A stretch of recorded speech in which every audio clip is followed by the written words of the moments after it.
Science Galaxy के YouTube मंच पर पुनः एक बार सबका स्वागत है। आज हम बात करेंगे इंटरमीडिएट केमिस्ट्री विषय में। और केमिस्ट्री विषय का आज हम परीक्षा श्रृंखला में सेट नंबर 2 ले रहे हैं। 2022 का सेट है, सेट नंबर 2, जिसको आज हम लोग सॉल्व करेंगे, देखेंगे कौन कौन से प्रश्न पूछे गए हैं और उनकी क्या उपयोगिता बनती है। तो चलिए सीधे स्टार्ट करते हैं, अपनी श्रृंखला पर आते हैं। सेट नंबर 2, और सेट नंबर 2 में ये जीआई सेट है। इस सेट का पहला सवाल जो है वो ये कहता है, पहला सवाल है आपका 2 का काखंड है। 400 ml विलयन में 9 ग्राम कोई पदार्थ घुला है। 9 ग्राम NaOH घुला है। क्या है? हाँ, NaOH घुला है। 9 ग्राम NaOH घुला है। 9 ग्राम NaOH यहाँ पर छूट गया है लिखने को। 400 ml विलयन में 9 ग्राम NaOH घुला है, तो इस विलयन की मोलरता क्या होगी? तो मोलरता का सूत्र होता है, मोलरता बराबर होता है विलेय के मोलों की संख्या, विलेय के मोलों की संख्या बटे विलयन का लीटर में आयतन। विलयन का लीटर में आयतन, ये तो होता है आपका सूत्र, लीटर में आयतन। आयतन, ठीक है। तो इसी सूत्र के आधार पर मोलों की संख्या बराबर होता है भार बटे अणुभार, यानी विलेय का द्रव्यमान, विलेय का द्रव्यमान बटे अणुभार, इसी का विलेय का ही अणुभार दिया जाएगा, अणुभार, ठीक है। और बटे लीटर में आयतन, लीटर में आयतन, ठीक है। तो यहाँ पर हम क्या काम करेंगे, भार कितना दिया हुआ विलेय का या विलेय का द्रव्यमान, एक ही बात होती है लिखने में, हम कहने में हम लगभग यही कहते हैं, हालांकि भार और द्रव्यमान में अंतर है। तो ये 9 ग्राम हो जाएगा, 9 अपान अणुभार। अणुभार किसका? NaOH का। NaOH का अणुभार हम लोगों ने पिछले एक्सरसाइज उसमें निकाला था। NaOH का कितना होता है? Na का 23 और O का 16 और H का 1, तो 23 और 16 और 1 मिल करके कितना हो जाएगा? 40 हो जाएगा। कितना हो जाएगा? 40। तो अपन 40 लीटर में आयतन कितना है? 450 ml है। 450 ml को लीटर में बदलेंगे, 1000 से भाग करेंगे, तो ऐसी स्थिति में पहले चौथे का गुणा और बीच बीच का गुणा हो जाएगा। तो ये आपका हो जाएगा 9 गुणे 1000, 9 गुणे 1000 बटे कितना? 40 गुणे 450, 40 गुणे 450। अभी ये 2 जीरो ये कट जाएंगे, ठीक है। अब देखिए 9 एकन 9, 9 पचे 45, 5 एकन 5, 5 दूनी 10, ठीक है। 2 एकन 2, 2 दूनी 4, कितना आया? 1/2। कितना है? 1/2 का मतलब हो जाएगा 0.5, 0.5 m, 0.5 m। तो जो ऑप्शन इसका होगा वही सही होगा। हमारे में 4 ऑप्शन दिए हुए थे। पहला ऑप्शन था इसका 0.4, जो कि गलत है। सेकंड ऑप्शन यहाँ पर है 0.5, और थर्ड ऑप्शन दिया हुआ 0.38, और फोर्थ ऑप्शन दिया हुआ है 0.62। तो हमारा देखो कौन सा निकला? सेकंड ऑप्शन सही निकला, ठीक है। तो इस प्रकार से ये हमारा बहुत ही सिंपल सवाल था। मोलरता निकालने का फार्मूला होता है विलेय के मोलों की संख्या बटे विलयन के लीटर में आयतन, और मोलों की संख्या बराबर होता है विलेय का द्रव्यमान बटे उसका मॉलिक्यूलर वेट यानी अणुभार, ठीक है।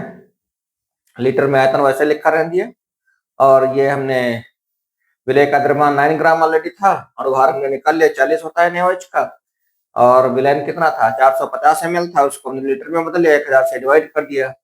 तो ऐसी स्थिति में पहले और चौथे का गुणा और बीच बीच का गुणा हो जाता है। ये हमने कैलकुलेशन कर लिया, कितना है 0.5 m। ठीक है, यही आपका सही उत्तर। अगला पार्ट है इसका, शून्य कोटि की अभिक्रिया का वेग स्थिरांक। ये हम लोगों ने इससे पिछले उसमें एक्सरसाइज में भी देखा था, यहाँ पर फिर आ गया है, वहां पर दूसरे रूप में हालांकि था। ये होता है मोल लीटर इनवर्स और second inverse, mole litre inverse और सेकंड इनवर्स। इसका सही उत्तर है, सही विकल्प है, 4 विकल्प दिए हुए थे, सही विकल्प इसका थर्ड वाला है, और ये है मोल लीटर इनवर्स और सेकंड इनवर्स। ठीक है, क्योंकि अभिक्रिया की दर बटे समय, ये जो क्या नाम, हाँ बटे समय होगा, और मोल प्रति लीटर तो सांद्रण होता है, मोल प्रति लीटर बटे समय, दर का मतलब बटे समय। ठीक है, ये कल हम लोगों ने निकाला था, कल का मतलब है पिछले उसमें अनसॉल्व में आया था, इसलिए इसको दोबारा बताने की जरूरत नहीं है, किसी को दिक्कत हो वहीं से समझ ले। फिर है तीसरा एग्जाम्पल, तीसरा एग्जाम्पल का तीसरा प्रश्न है इसका, तो ये था गा खंड, गा के बाद में वन का घा देखिए, वन का घा खंड, वन का घा खंड कहता है गटरमैन कोच अभिक्रिया जो है, इस अभिक्रिया में बेंजीन क्या बनाता है। ठीक है, गटरमैन कोच अभिक्रिया द्वारा बेंजीन क्या बनाता है। तो बेंजीन की जो गटरमैन कोच अभिक्रिया होती है वो क्या होती है, बेंजीन का सूत्र हम लोग जानते ही है, C6H6 होता है, C6H6। और गटरमैन कोच अभिक्रिया में हम लेते हैं यहाँ पर कार्बन मोनोऑक्साइड यानी CO प्लस H2O लेते हैं, CO प्लस H2O लेते हैं,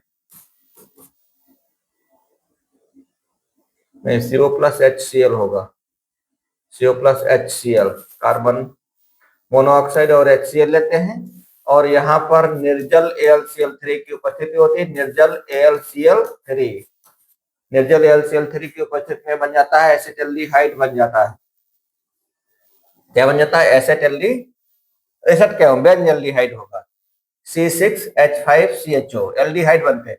ये असल में एल्डिहाइड अभिक्रिया होती है, तो बनेगा C6H5CHO, बेंज एल्डिहाइड बनेगा। तो इसका जो ऑप्शन है वो हमारा बेंज एल्डिहाइड सही है, यानी सेकंड ऑप्शन इसका सही है, बेंज एल्डिहाइड बनेगा।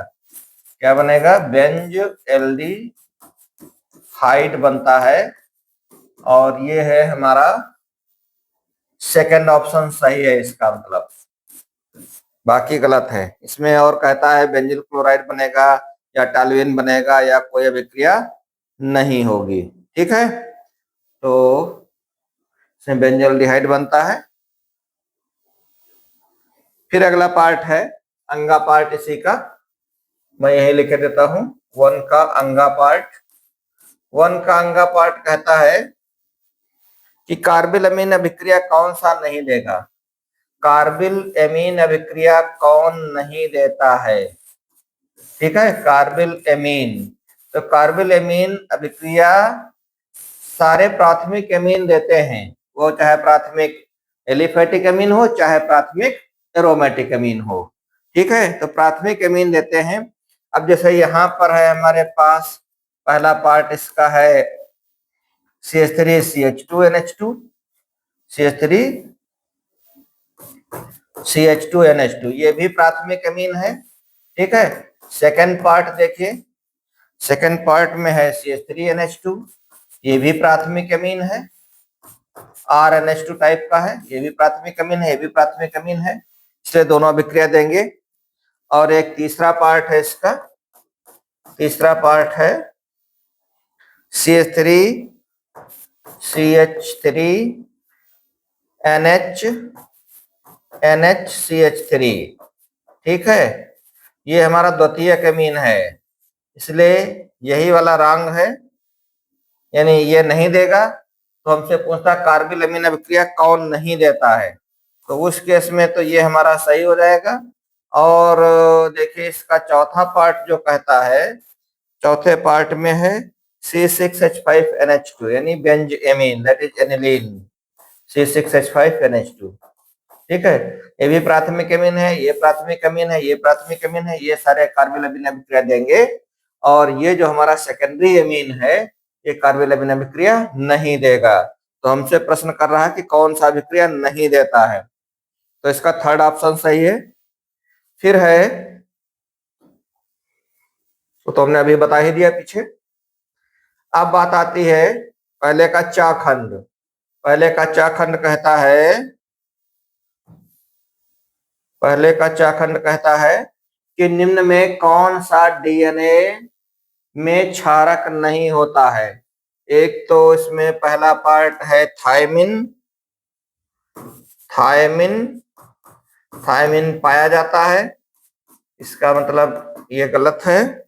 और दूसरा है साइटोसिन, ये भी पाया जाता है डीएनए में, साइटोसिन। ठीक है, और तीसरा है यूरेसिल, यूरेसिल। ठीक है, ये नहीं पाया जाता है। और चौथा है एडेनिन, एडिनिन, ये भी पाया जाता है। ठीक है, तो ये सब पाए जाते हैं। और कौन नहीं पाया जाता है? यूरेसिल नहीं पाया जाता है, इसलिए इसका सही विकल्प यही है, यूरेसिल क्षारक नहीं होता है। इसके बाद में 2 का का खंड हमारे सिलेबस से हटा दिया गया है। 2 का खा खंड, आगे आते हैं हम 2 के खा खंड पर। 2 का खा खंड कहता है क्वथनांक के उन्नयन से आप क्या समझते हैं? क्वथनांक उन्नयन और विलय के मोल प्रभाज में संबंध लिखना है। ठीक है, क्वथनांक का उन्नयन क्या चीज है, और क्वथनांक के उन्नयन और मोल प्रभाज में संबंध लिखना है। ठीक है, तो वास्तव में क्या होता है, जब किसी शुद्ध विलायक में हम कोई अपद्रव्य मिला देते हैं, तो अपद्रव्य मिलाने से उसका वाष्प दाब कम हो जाता है। क्या बताया गया? अपद्रव्य मिलाने से वाष्प दाब कम हो जाता है। तो वाष्प दाब जब कम हो जाता है, तो कुछ टेम्परेचर उस वाष्प दाब को पुराने वाष्प दाब तक लाने में और फिर शेष को उसके क्वथनांक तक ले जाने में काम करता है, इसलिए टेम्परेचर बढ़ाना पड़ जाता है। इसे ही हम क्या कहते हैं? क्वथनांक का उन्नयन कहते हैं, इसे ही क्वथनांक का उन्नयन कहते हैं। तो देखिए इसकी परिभाषा लिखी हुई है, परिभाषा जरूरी है, आप लोग नोट कर लीजिए। जब किसी अवाष्पशील पदार्थ को शुद्ध विलायक में मिलाया जाता है तो उसका वाष्प दाब कम हो जाता है। और वाष्प दाब कम क्यों होता है? क्योंकि विलयन का क्वथनांक शुद्ध विलायक की तुलना में बढ़ जाता है। विलायक की तुलना में विलयन का क्वथनांक बढ़ जाता है, इसे ही क्वथनांक का उन्नयन कहते हैं। ठीक है, तो एक बार फिर से समझ लीजिए इस बात को कि जब किसी शुद्ध विलायक में कोई अपद्रव्य मिला दें, कोई अवाष्पशील पदार्थ मिला दें, तो उससे जो विलयन तैयार होता है उस विलयन का वाष्प दाब घट जाता है, जिससे वाष्प दाब जब घट जाएगा तो क्या होता है कि टेम्परेचर फिर कुछ बढ़ जाता है, क्वथनांक का टेम्परेचर बढ़ जाता है, इसे ही हम क्वथनांक का उन्नयन कहते हैं। तो क्वथन बॉयल से लिया था, बॉयल शब्द से लिया था है, इसलिए उन्नयन यानी डेल्टा कितनी वृद्धि हो गई? Delta TB, delta TB, delta TB बराबर होता है formula 1000 KB small W upon small M into capital W, या कैपिटल डब्ल्यू स्मॉल एम, जो भी आपको पहले अच्छा लगे, कैपिटल डब्ल्यू स्मॉल एम। यहाँ पर जो है स्मॉल डब्ल्यू क्या चीज है? स्मॉल डब्ल्यू विलेय पदार्थ का भार हो जाएगा और कैपिटल डब्ल्यू विलायक का भार हो जाएगा, और स्मॉल एम जो है विलेय का अणुभार हो जाएगा, विलेय का अणुभार। ठीक है, तो ये इसके हेड्स हैं, ये हम लोग जानते हैं।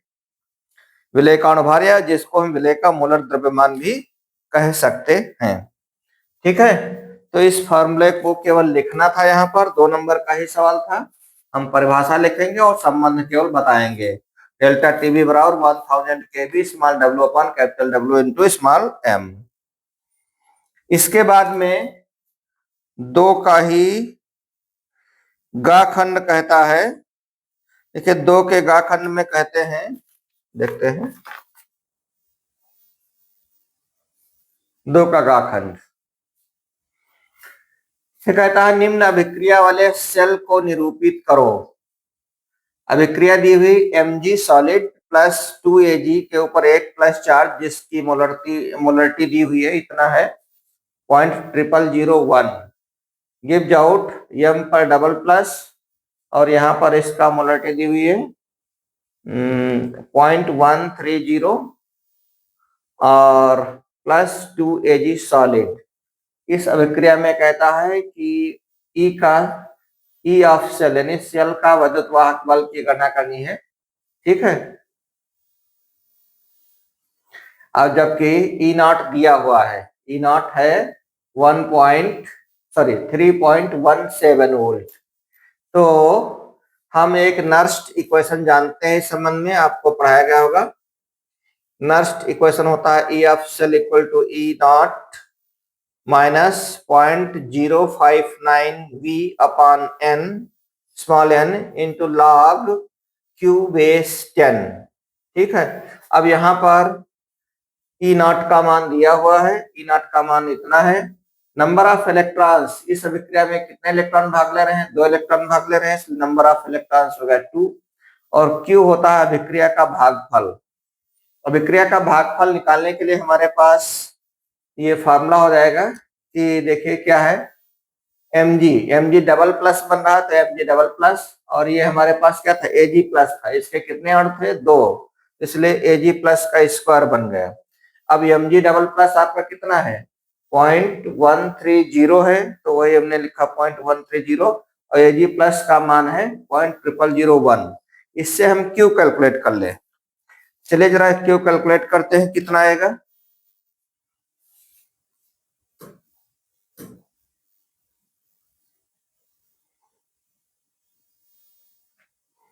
Q जब हम कैलकुलेट करेंगे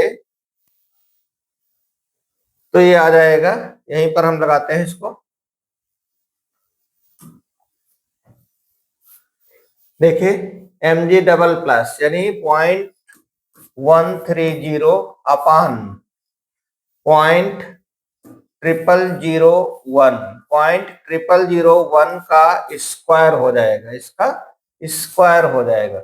अब ये 0.0001 का मतलब हो जाएगा, देखिए 0.130 का मतलब हो जाएगा इसके नीचे बटा 1 कर लो। तो जब हम बटा 1 करेंगे तो एक के आगे कितने जीरो हो जाएंगे? 1 2 3 4 जीरो हो जाएंगे। 1 बटा 1 के आगे 4 जीरो, एक यानी पॉइंट के नीचे 1 बना या लिखा जाता है और इसके बाद में कितने अंक हैं? 4 अंक हैं, तो ये हमने 4 अंक लिख लिया। अब इसका स्क्वायर हो गया, इसका क्या होगा? स्क्वायर। तो इसका मतलब हो गया 0.130 अपान, इसको अगर हम 10 की घात में बदलें तो ये हो जाएगा 10 की घात कितना? 1 2 3 4, 10 की घात -4 का स्क्वायर। ठीक है, तो 10 की घात -4 का स्क्वायर का मतलब हो जाएगा 10 की घात -8। तो 0.13 अपान 10 की पावर -8 हो जाएगा। यह जब ऊपर जाएगा तो कितना हो जाएगा? 8 हो जाएगा। तो हो जाएगा 0.13 इंटू 10 की पावर 8, 10 की पावर 8। ठीक है, अच्छा अब जो है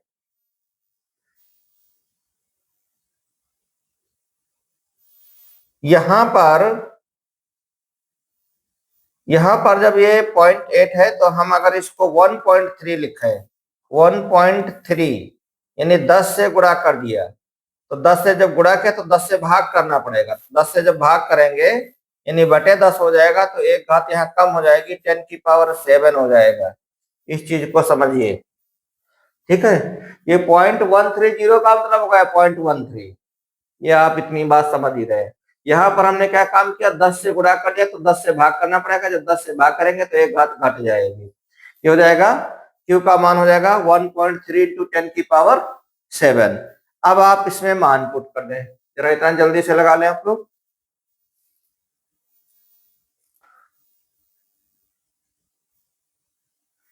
स्क्रीनशॉट ले लीजिए।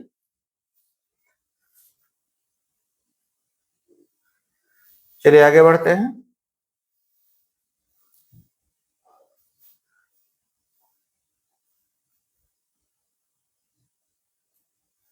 तो अब हम Q की वैल्यू रख लेते हैं। तो हमारे पास हो जाएगा ई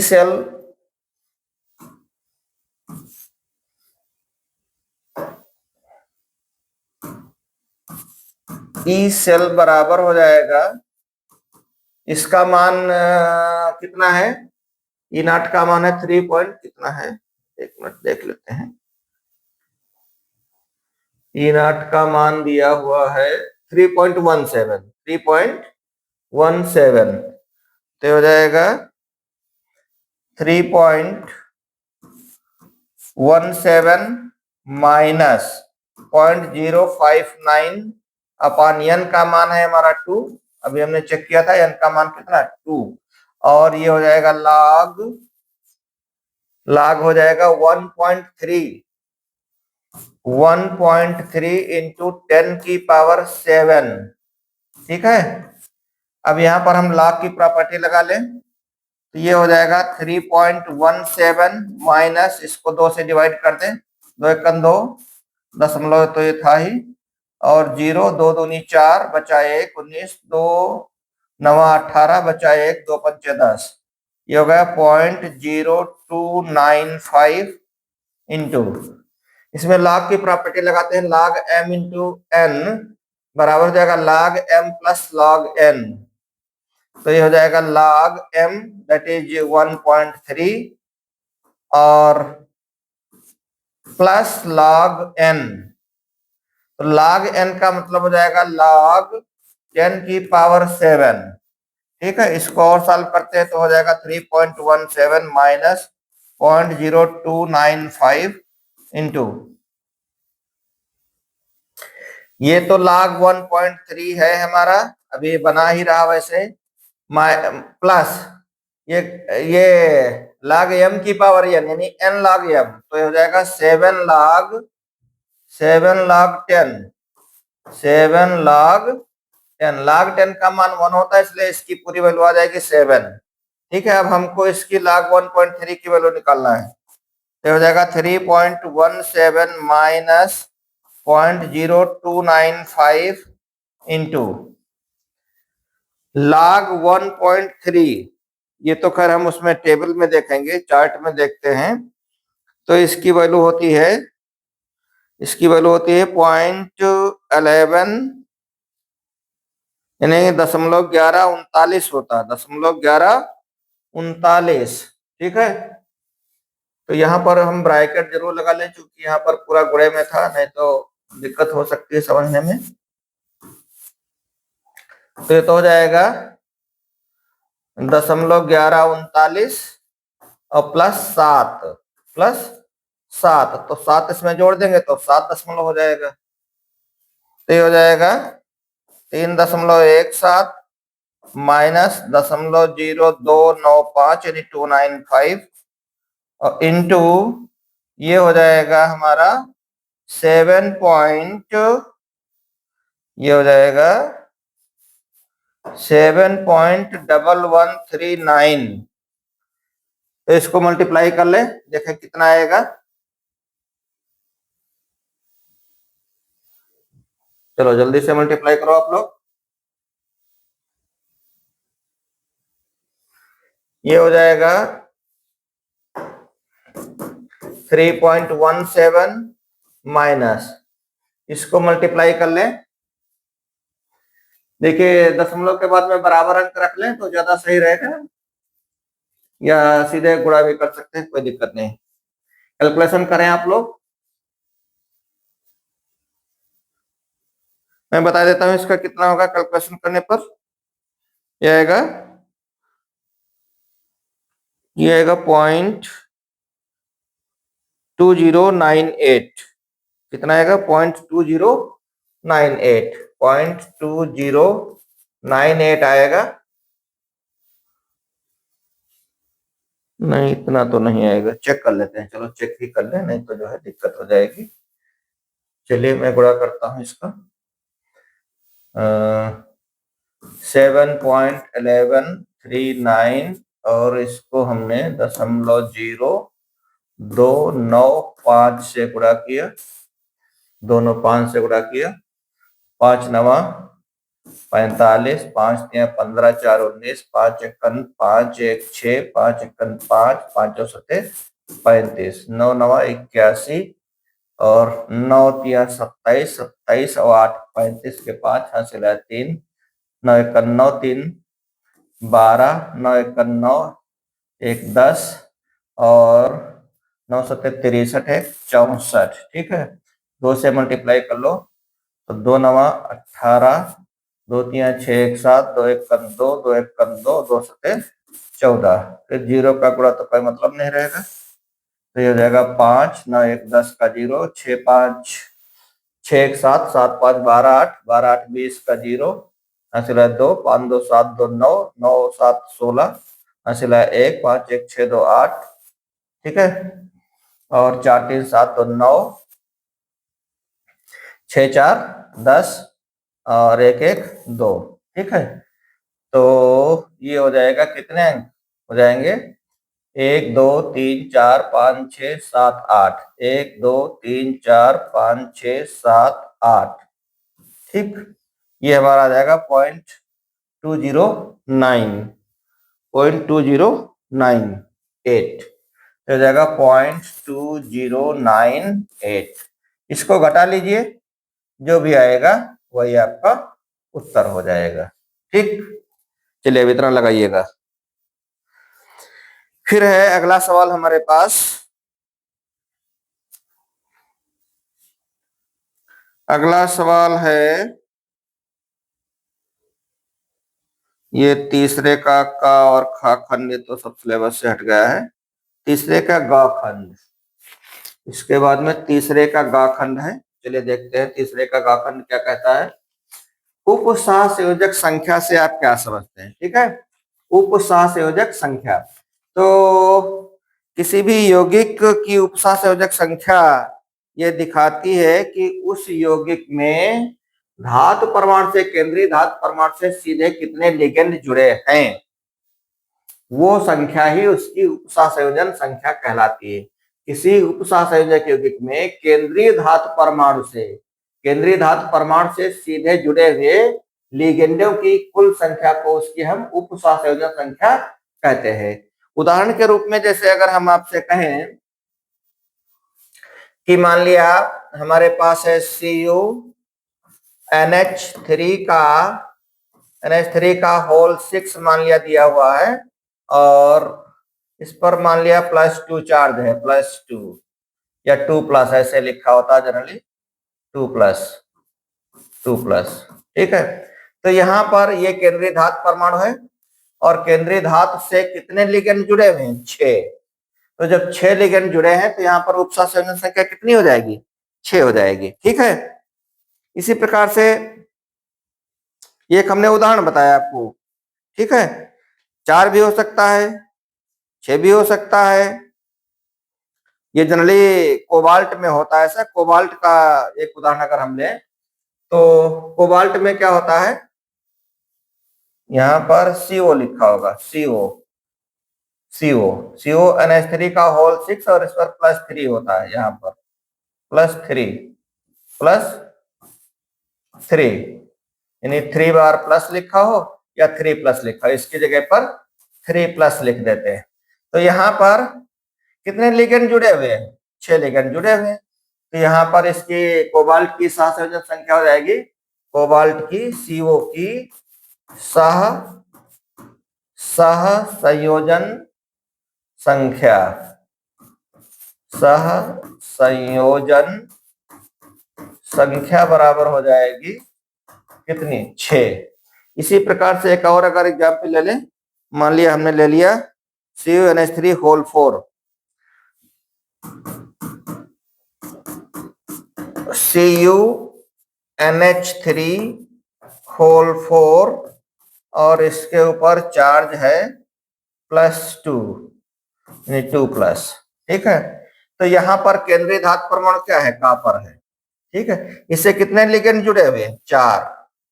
तो यहां पर Cu की सह संयोजन संख्या कितनी हो जाएगी, ये हो जाएगी 4। यही इनके जो है एग्जाम्पल बन जाते हैं कि उदाहरण देकर के समझाओ। हमारा प्रश्न है कुछ इस प्रकार से। प्रश्न कहता है कि उपसंयोजन संख्या से आप क्या समझते हैं, उपसंयोजन संख्या से आप क्या समझते हैं, उदाहरण देकर समझाओ। तो हम ये कहेंगे कि किसी भी उपसंयोजक यौगिक में केंद्रीय धातु परमाणु, ये जो CO है या Cu है, इस केंद्रीय धातु परमाणु से सीधे लिगेंड कितने जुड़े हुए हैं, जितने लिगेंड जुड़े होते हैं उनकी संख्या ही कहलाती है उपसंयोजन संख्या। यहाँ पर कितने जुड़े हुए, 6। यहाँ पर कितने जुड़े हुए, 4। तो ये उदाहरण के माध्यम से हम समझा सकते हैं। अच्छा, फिर है अगला प्रश्न। अगला प्रश्न भी बहुत अच्छा है। प्रश्न पूछता है प्रोटीनों के विकृतीकरण की व्याख्या कीजिए, या विकृतीकरण से आप क्या समझते हैं। प्रोटीनों के विकृतीकरण से आप क्या समझते हैं, प्रोटीन किस प्रकार से विकृत होता है, टूटता है, अपना रूप बदलता है। तो हम कहते हैं वह प्रक्रिया जिसमें प्रोटीन अपनी प्राकृतिक 3D संरचना को खो दे देता है, प्रोटीन का विकृतीकरण कहलाता है। ठीक है, फिर से एक बार, वह प्रक्रिया जिसमें प्रोटीन अपनी प्राकृतिक 3D संरचना को खो देता है, 3D संरचना को खो देता है, प्रोटीन का विकृतीकरण कहलाता है। और ये किन किन कारणों से होता है, एक तो इसका कारण है गर्मी, टेम्परेचर बढ़ाने पर भी ये अपनी 3D संरचना खो देता है। दूसरा है pH मान में परिवर्तन। pH मान में परिवर्तन का मतलब हम इस पर अगर अम्लों और क्षारों का प्रयोग करें, यानी अम्ल या क्षार के घोल में अगर इसको हम डालेंगे प्रोटीन को, तो वो अपना रूप बदल देगी। इसके अलावा भारी धातुओं से संपर्क पर भी ये प्रोटीन विकृत हो जाती है। रासायनिक एजेंट, तमाम से केमिकल जो है इसको हानि पहुंचाते हैं। और विकिरण, विकिरण का मतलब है इसमें खास करके जो अल्ट्रावायलेट किरणों का प्रभाव जो है वो ज्यादा देखने को मिलता है। तो गर्मी बढ़ाने पर क्या होता है कि जो प्रोटीन के सहसंयोजक बंध जो है वो टूट जाते हैं। उदाहरण के रूप में जैसे अगर हम अंडे को उबालते हैं तो उसकी जो सफेदी है वो क्या हो जाती है, एकदम सॉलिड बन जाती है, ठोस हो जाती है। तो एक उदाहरण यहाँ पर दिया जा सकता है, अंडे को उबालने पर उसकी सफेदी जम जाती है, ये इसका टेम्परेचर का इफेक्ट है।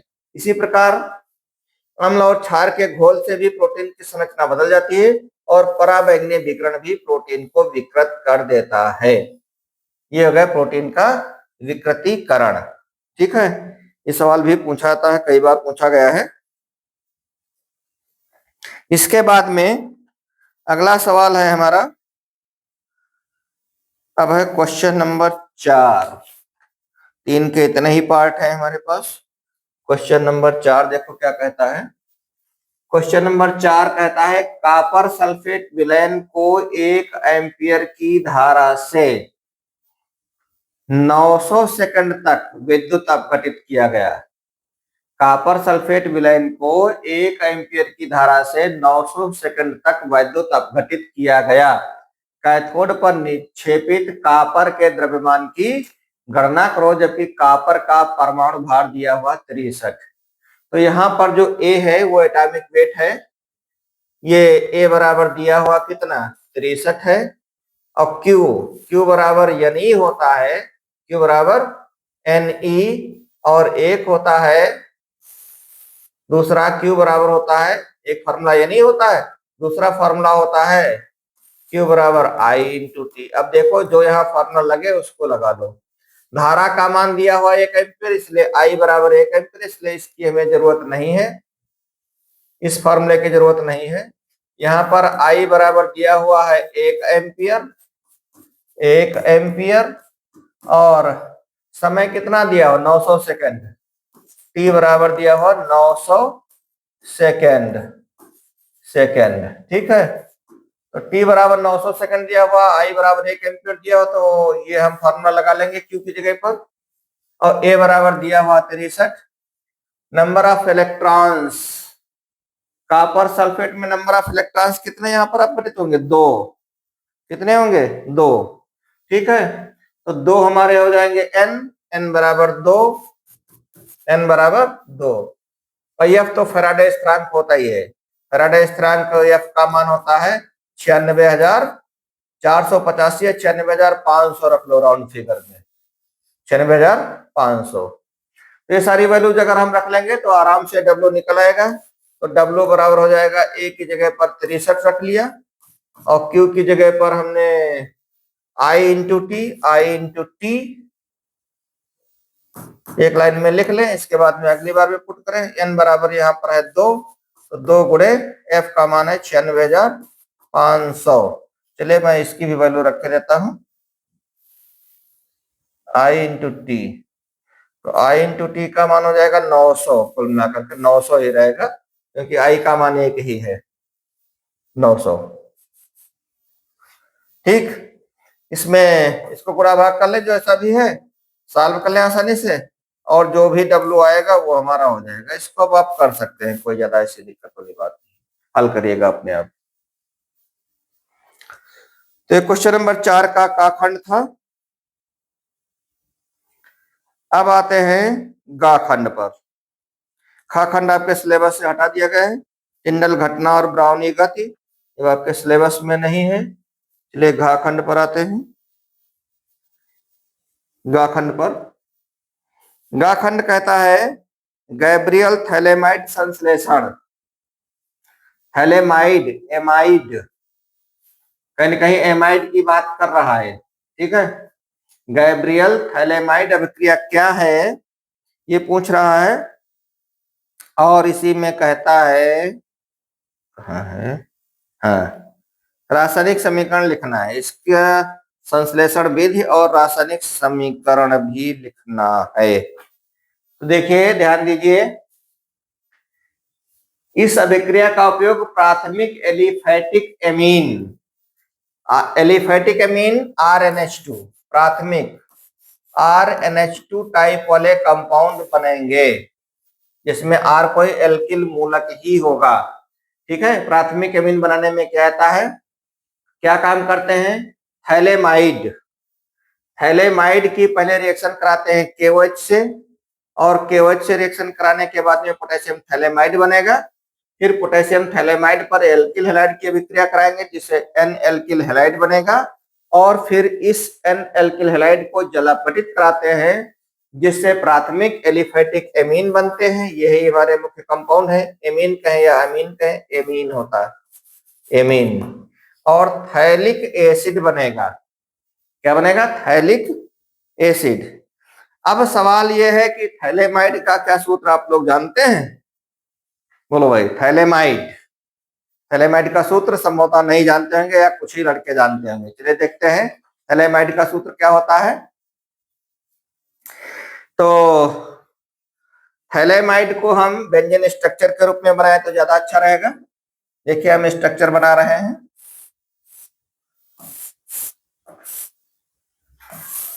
ये है हमारा, 2 कीटो ग्रुप होते हैं वास्तव में, इसमें 2 कीटो ग्रुप होते हैं, ये CO रहेगा, ये भी CO रहेगा, और यहां से NH रहेगा, क्या रहेगा, NH। ये थैलेमाइड होता है, ठीक है। और ये जो थैलेमाइड होता है ये वास्तव में अम्लीय नेचर का होता है, इसलिए इस पर क्षार की रिएक्शन हो जाती है। तो जब क्षार की रिएक्शन करेंगे, यानी KOH की रिएक्शन कराएंगे, प्लस KOH चाहे लिखें या आयरो पर ही लिख सकते थे KOH। तो यहां से बनेगा,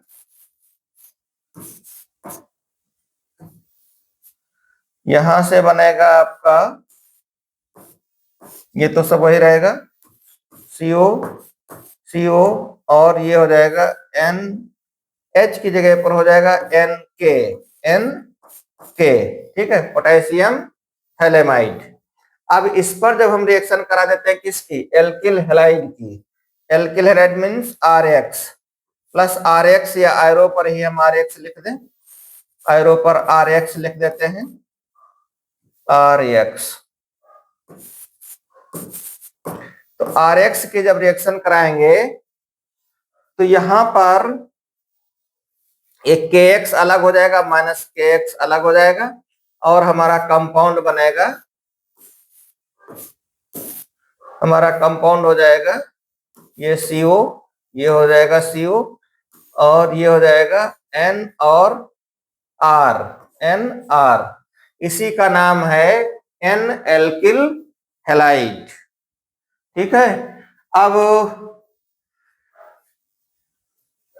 इसका जब हम जल अपघटन करा देते हैं तो बनता है थाइलिक एसिड और एलिफेटिक एमीन, यानी एलिफेटिक एमीन का मतलब हो जाएगा RNH2 प्लस थाइलिक एसिड, थाइलिक एसिड का सूत्र हो जाएगा ये COOH, और ये हो जाएगा COOH।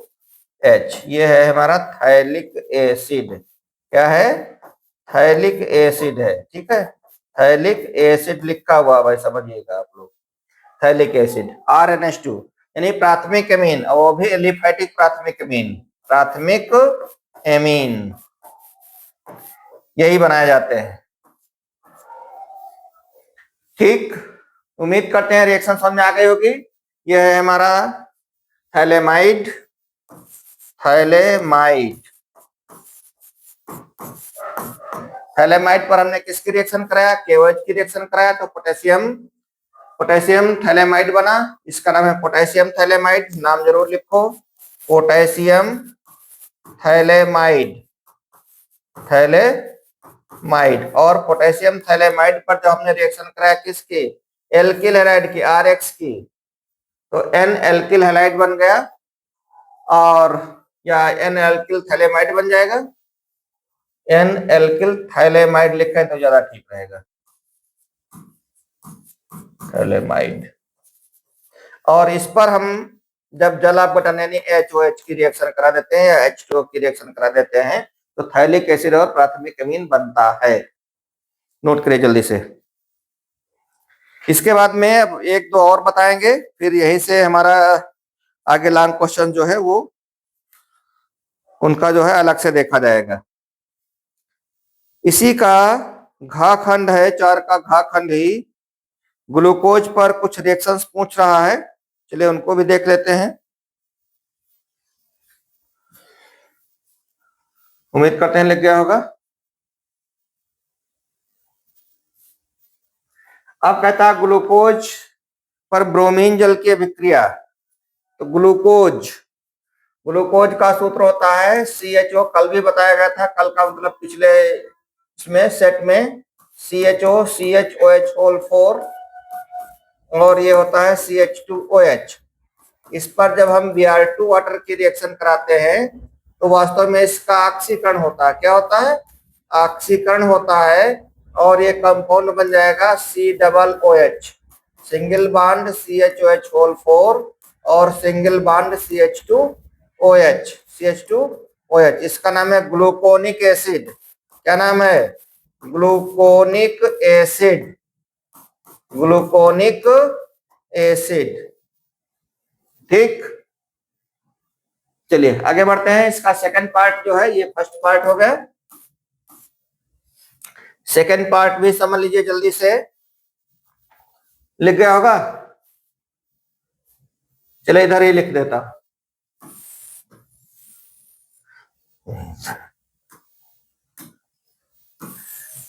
यहां पर अब कहता है सांद्र H3 से रिएक्शन दिखाओ, तो ये हो जाएगा CHO, ये सेकंड पार्ट है भाई, CHO CHOH whole 4 CHOH whole 4, ठीक है, और CH2OH।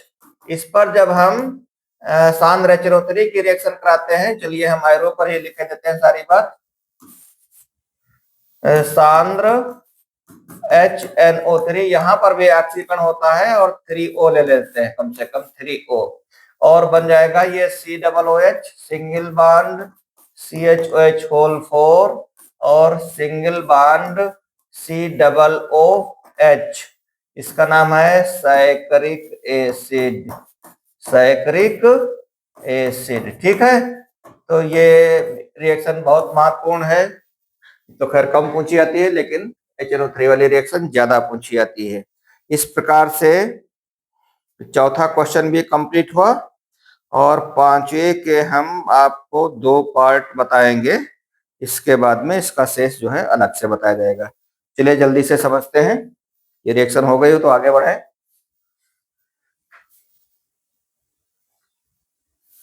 अगला है हिमांक के अवनमन से आप क्या समझते हैं।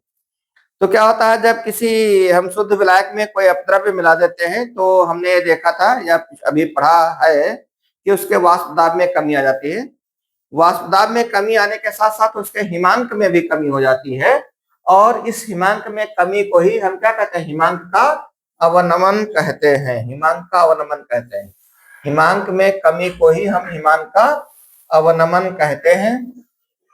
ठीक, होता क्या है, हिमांक इस स्थिति में क्या होता है कि जब कोई अपद्रव्य मिलाते हैं तो उसके वाष्प दाब में कुछ कमी हो जाती है, जिसके कारण उस विलयन का द्रव एवं ठोस अवस्था में वाष्प दाब कम ताप पर ही एक दूसरे के बराबर हो जाता है। इस कारण हिमांक में कमी हो जाती है। और हिमांक में कमी के लिए फॉर्मूला है हमारे पास, डेल्टा टीबी बराबर T0F माइनस TF, यानी ये तो विलायक का हो जाएगा और ये विलयन का हो जाएगा।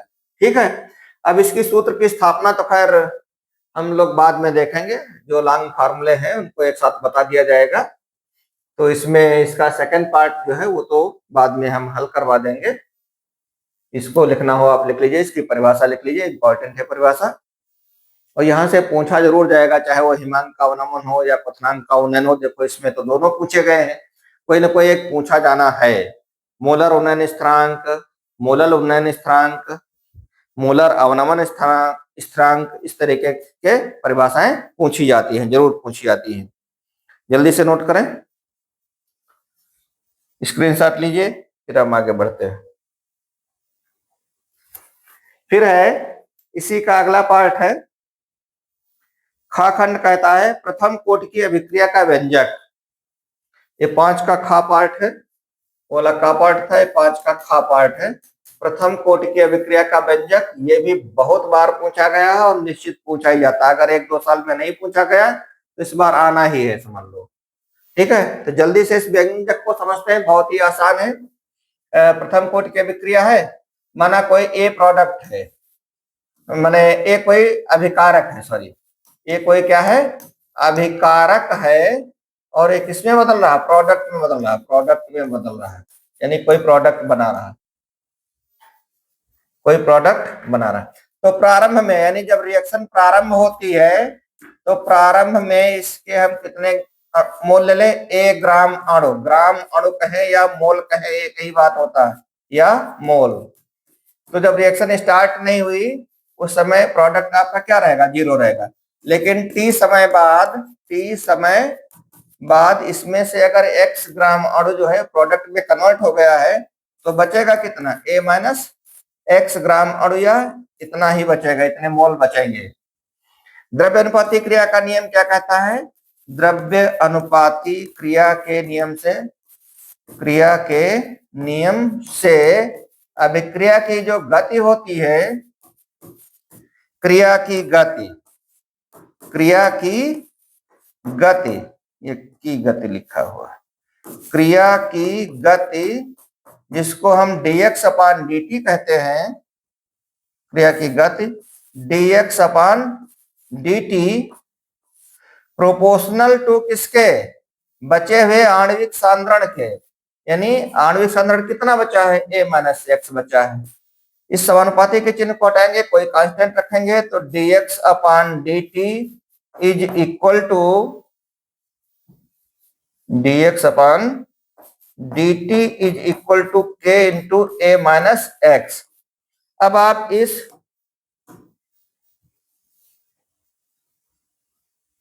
इधर लिख देते हैं। इस a माइनस एक्स को यहां ले चले आओ और इसको dt को यहां ले चले आओ, तो dx upon a minus X is equal to k into D T. अब हम कहेंगे एक चर राशि वाले एक तरफ है और दूसरे वाले दूसरे तरफ है, वेरिएबल्स आर सेपरेबल कहते हैं इनको, ठीक है। तो अब इसको जब ऐसी स्थिति हो जाए तो इसको हम इंटीग्रेट कर देते हैं,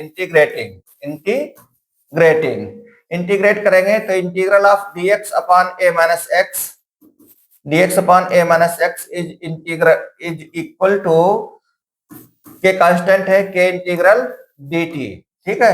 इंटीग्रेट करोगे ये बन जाएगा 1/x का इंटीग्रल का log x, ठीक है। तो ये हो जाएगा log x यानी log a माइनस एक्स, और जिसको हमने x माना है उसको पुनः इंटीग्रेट करेंगे तो a का 0 हो जाएगा और x का हो जाएगा -1, तो ये बनेगा minus log a minus x. क्या बनेगा? Minus log a minus x. ये बात समझ पाए? इज इक्वल टू के और dt का हो जाएगा t plus any integration constant c, समीकरण नंबर 1। इसको समीकरण नंबर 1 डाल दिया हमने, ठीक है। अब हम ये मान करके चले कि व्हेन t इक्वल टू 0, जब समय आपका 0 रहा होगा यानी कोई क्रिया नहीं रही होगी, उस समय x भी क्या रहा होगा? 0 रहा होगा, कामा x इक्वल टू 0। ये दोनों मान हमें समीकरण 1 में रख दें। यह मान समीकरण 1 में रखने पर, समीकरण 1 में रखने पर तो रखो, ये हो जाएगा minus log a minus X की जगह कितना? 0, x की जगह 0 equal to k into T बराबर है 0, तो k इंटू 0 प्लस c। तो यहां से आप क्या पाएंगे? Minus log a is equal to c। अब c का मान समीकरण 1 में रख दो,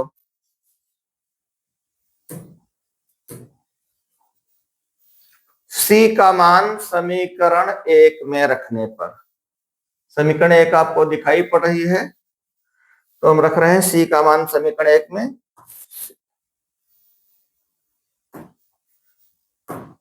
c का मान समीकरण 1 में रखने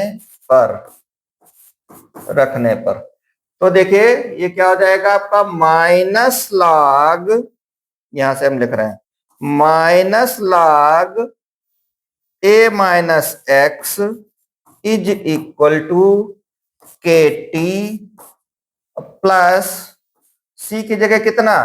माइनस log है, तो ये प्लस माइनस माइनस हो जाएगा, तो हो जाएगा माइनस log a।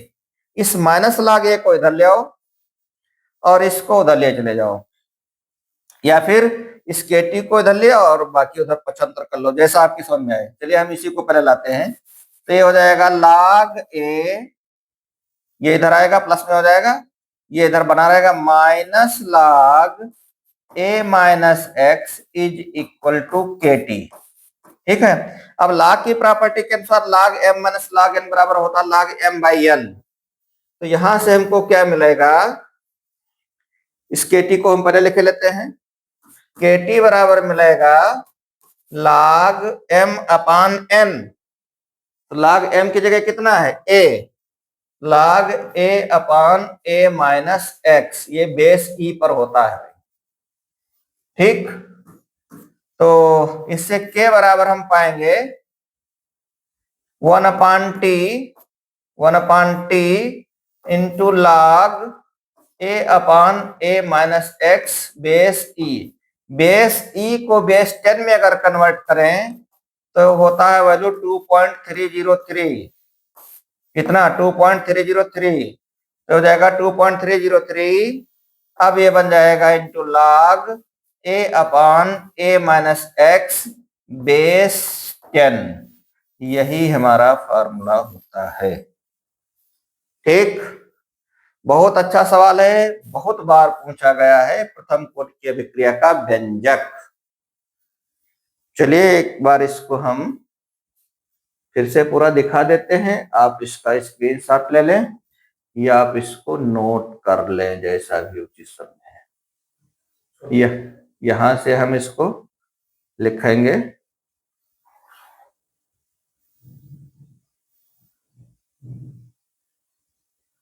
दिखाई पड़ रहा होगा। ठीक, एक बार फिर से समझते चले और लिखते चले। कोई क्रियाकारक पदार्थ है जिसको हम अभिकारक कहते हैं और वो कोई प्रोडक्ट बना रहा है।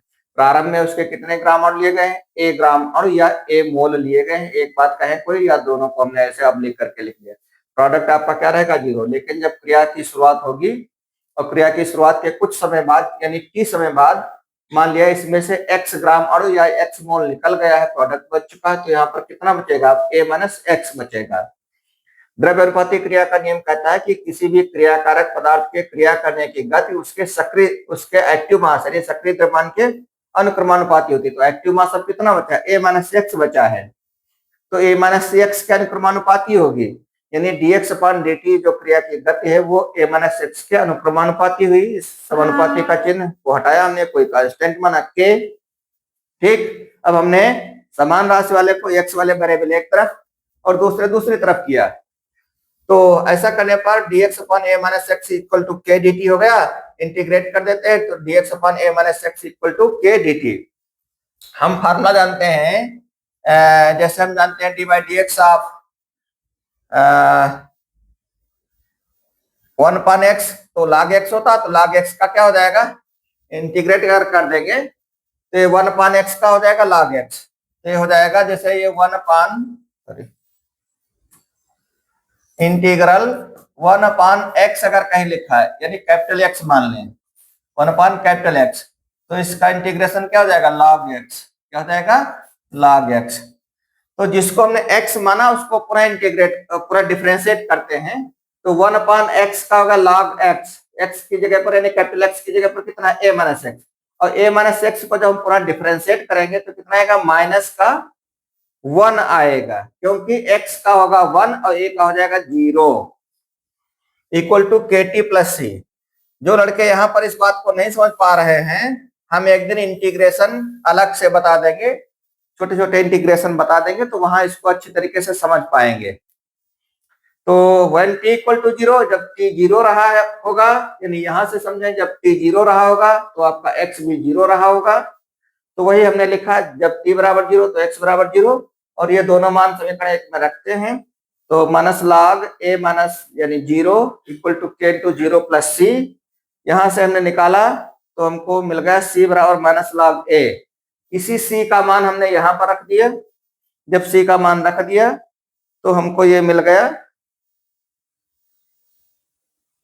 c का मान रख दिया तो मिल गया minus log a minus x, ये तो बाएं साइड में था ही, kt और माइनस log a, c की जगह माइनस log a। इस log को हम इधर ले आए तो बन गया log a प्लस में, ये वाला बना रहा अपनी जगह पर। यहाँ पर log की प्रॉपर्टी लगा दिया, log m minus log n। log m minus log n बराबर होता है log m बटे n, तो m की जगह पर a और बटे n की जगह पर a माइनस एक्स। ठीक है, अब इस t को हम उधर ले गए, पक्षांतर कर दिया तो 1 अपान में आ गया। ये बेस e पर होता है, बेस e को बेस 10 में अगर कन्वर्ट करते हैं, याद रखो, हालांकि कोई बहुत कठिन नहीं है लेकिन बताया जाएगा अलग से कभी। बेस e से बेस 10 में कन्वर्ट करते हैं तो 2.303 से मल्टीप्लाई कर लेते हैं, तो वही हमने लिखा 2.303 upon T log a upon a minus X at base 10, यही हमारा फॉर्मूला होता है। ठीक है, तो आज के लिए इतना ही।